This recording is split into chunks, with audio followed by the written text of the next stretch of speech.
What's up, everybody? My name is Tim Roswick, and today I want to talk about corner cutting mentality. This sounds like a bad thing, but it can actually be good and bad. And I want to talk about why it's good and why it's bad, and a little bit about my history and like how I used to be this way, and I still kind of learned a little bit um, on the other end, and how I feel like there are advantages in life to kind of everything. So a lot of times we like to look at things as like black and white. You're a corner cutter or you're a perfectionist, right? You're one of the two. But in reality, everybody's kind of on the spectrum somewhere.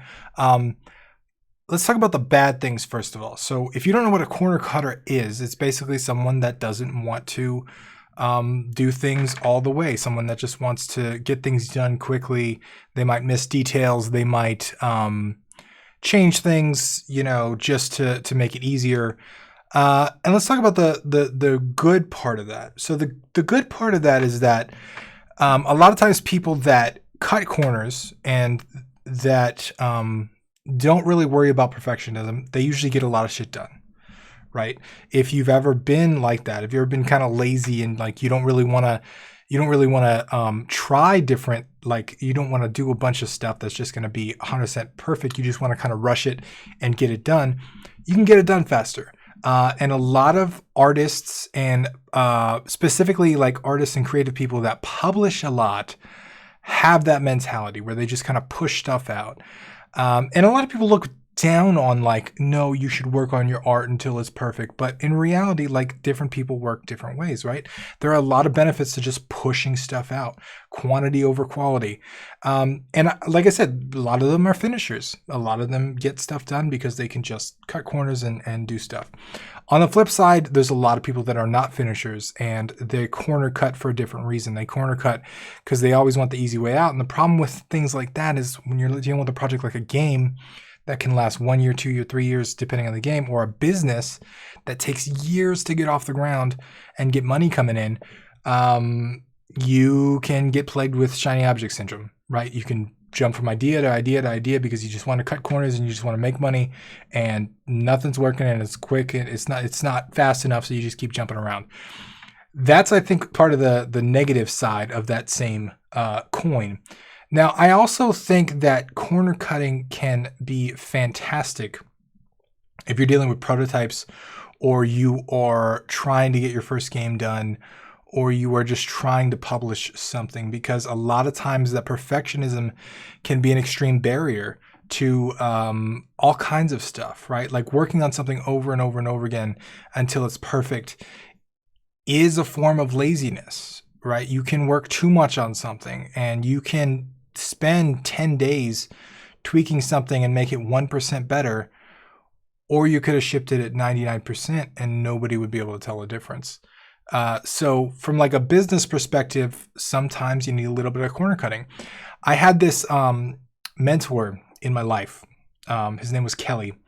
And when I moved to Los Angeles with a suitcase, I didn't know anybody. I didn't have any friends. I didn't know anybody. I was just working for this company because I had made a deal with them that I was going to provide marketing and they were going to give me a place to live. And that worked out, right? Because living in LA was expensive. So I did that. And Kelly was the VP of the company that I was working for.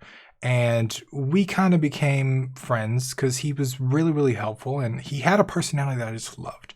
I loved his personality.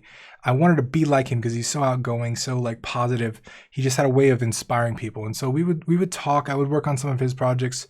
We would hang out a little bit, and he was really like kind of took me under his wing. But he was an extreme perfectionist, like extreme perfectionist. And working on his websites, at that point, I was a super corner cutter. I was just like, let's get shit done. Let's fucking throw it up there. And I threw it up in all its messy glory, right? We were working on this thing called American Theater Channel. It was for theater because him and his wife were really into theater and they wanted to build a website, kind of like Netflix.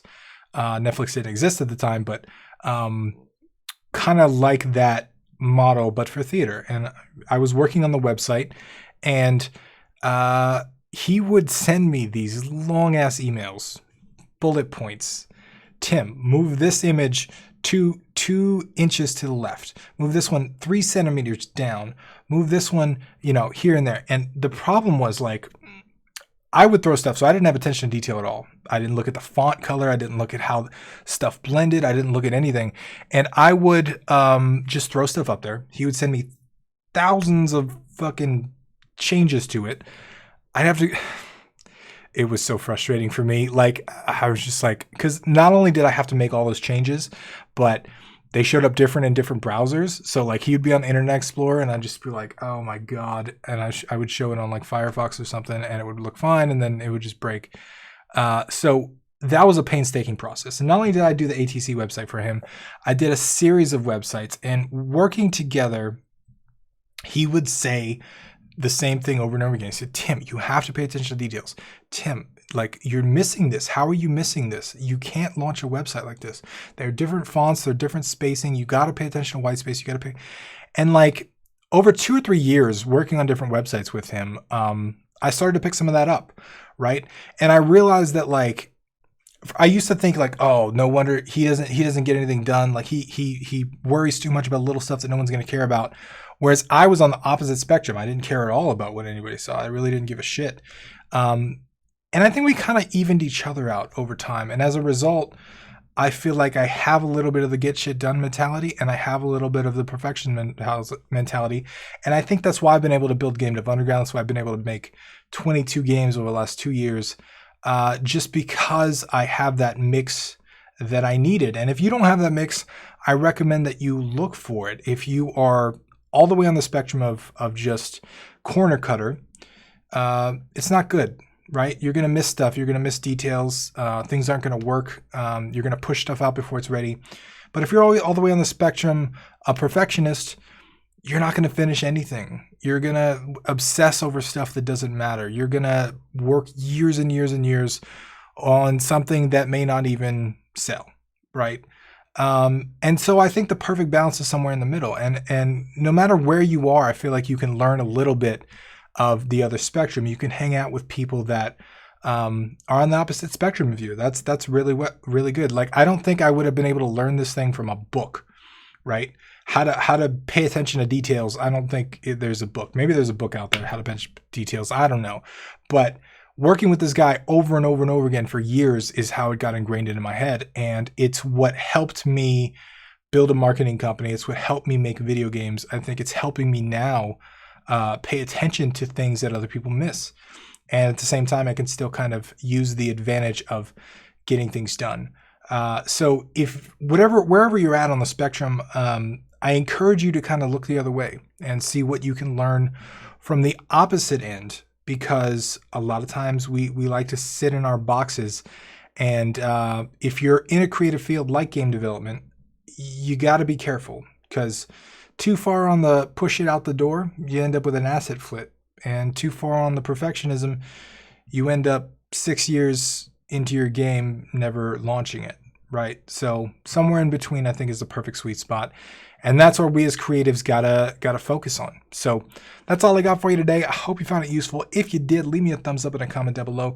Let me know your thoughts. Where do you think you are on the spectrum? And how do you think it's changed the way that you interact with life and creative entertainment? Let me know down below. My name is Tim Roswick, and I will see you again tomorrow.